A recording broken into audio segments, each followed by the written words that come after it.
हात खांद्याच्या सरळ रेषेत घ्या, वर पण नाही खाली पण नाही, ताठ घ्या. असं समजायचं की कोणीतरी आपले हात ओढताय.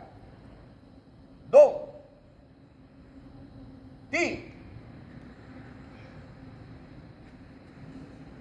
या स्थितीमध्ये राहा. 4 5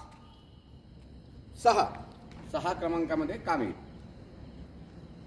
प्रार्थनासन 1 2 एकमेकांवरती हात प्रेस करायचे आहे. 3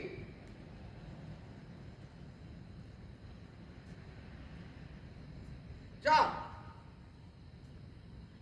5 6 1 2 3 4 5 6. नंतरचा आहे अर्धकटी चंद्रासन, योग स्थितीत.